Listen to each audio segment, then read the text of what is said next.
BGS ಸಂಸ್ಥೆಯ PU ಕಾಲೇಜಿನ ವಿದ್ಯಾರ್ಥಿಗಳು ಈಗ ಹೊಸದಾಗಿ ಅವರ PU 1 ಪ್ರಾರಂಭ ಮಾಡುವ ಹಂತದಲ್ಲಿ ಅವರನ್ನು ವೆಲ್ಕಮ್ ಮಾಡಿಕೊಂಡು ಆ ಫ್ರೆಷರ್ಸ್ ಡೇಗೆ ನನ್ನನ್ನು ಶ್ರೀ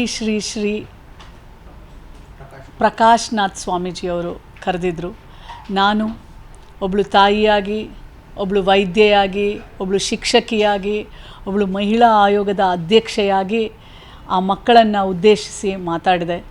ಆ ಮಕ್ಕಳ ಹೇಗೆ ಅವರ ಜೀವನದಲ್ಲಿ ಗೆಲುವು, ಸೋಲು, ಪಾಸು, ಫೇಲು, ಅಪಮಾನ, ಅವಮಾನ, ಗೆಲುವುಗಳು ಇವನ್ನೆಲ್ಲ ಹೇಗೆ ಅವರು ಬದುಕಿನಲ್ಲಿ ತಗೋಬೇಕು ಅನ್ನುವ ಒಂದು ಸಂದೇಶವನ್ನು ನಾನು ಈ ಒಂದು ಮಕ್ಕಳ ವೆಲ್ಕಮ್ ಡೇ, ಫ್ರೆಷರ್ಸ್ ಡೇಯಲ್ಲಿ ನಾನು ಮಾತಾಡಿದೆ. ಈ ಒಂದು ಸಂಸ್ಥೆ ಬರೀ ಶಿಕ್ಷಣವೇ ಅಲ್ಲ, ಆ ಮಕ್ಕಳಿಗೆ ಸಂಪೂರ್ಣ ವ್ಯಕ್ತಿತ್ವವನ್ನು ರೂಪಿಸಿಕೊಡುವಂಥ ರೂಪಿಸುವಲ್ಲಿ ಸಂಸ್ಥೆ ಬಹಳ ಒಳ್ಳೆ ರೀತಿಯಲ್ಲಿ ಕೆಲಸ ಮಾಡುತ್ತೆ. ಯೂಶ್ವಲಿ ಇವತ್ತಿನ ಒಂದು ಕಾಲದಲ್ಲಿ ಏನಾಗಿದೆ ಅಂತಂದರೆ ಎಲ್ಲ ಒಂಥರ ಕಾಂಪಿಟೇಷನ್ನು.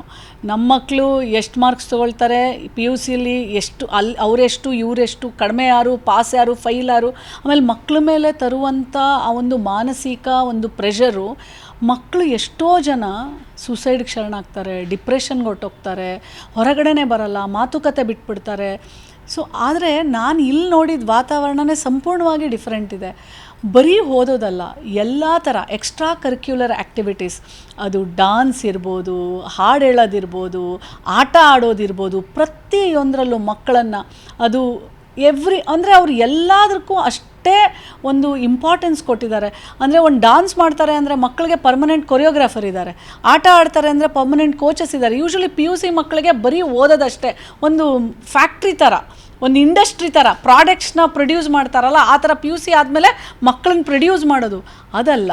ಇಲ್ಲಿ ನನಗೆ ತುಂಬ ಇಷ್ಟ ಆಗಿದೆ ಏನಂತಂದರೆ ಅವ್ರಿಗೆ ಮಕ್ಕಳನ್ನು ಪರಿಪೂರ್ಣತೆ ಕಡೆಯಲ್ಲಿ, ಅದು ಒಂದು ದೈವದತ್ತವಾಗಿ ಮಕ್ಕಳನ್ನು ಒಂದು ಎಜುಕೇಷನ್ ಕೊಟ್ಟು, ವ್ಯಾಲ್ಯೂಸ್ನ ಕೊಟ್ಟು ಆ ಮಕ್ಕಳನ್ನು PU 2 ಪಾಸ್ ಮಾಡಿಸಿ ಅವರ ಒಂದು ಗುರಿಯತ್ತ ಕಳಿಸ್ತಾರಲ್ಲ, ಅದು ನನಗೆ ತುಂಬ ಇಷ್ಟ ಆಗಿದ್ದು. BGS PU ಕಾಲೇಜ್ ಇವತ್ತು ಆ ಫ್ರೆಷರ್ಸ್ ಡೇಯಲ್ಲಿ ನನಗೆ ಅದು ತುಂಬ ಇಷ್ಟ ಆಗಿದ್ದು.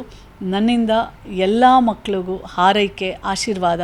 ಅವರು ಅಷ್ಟೂ ಜನ ಮಕ್ಕಳು ಆಯೋಗದ ಅಧ್ಯಕ್ಷೆಯಾಗಿ ಯಾವಾಗಲೂ ಅವರು ಸುರಕ್ಷಿತವಾಗಿರಬೇಕು ಅನ್ನೋದು ನನಗೆ ತುಂಬ ಇಂಪಾರ್ಟೆಂಟು.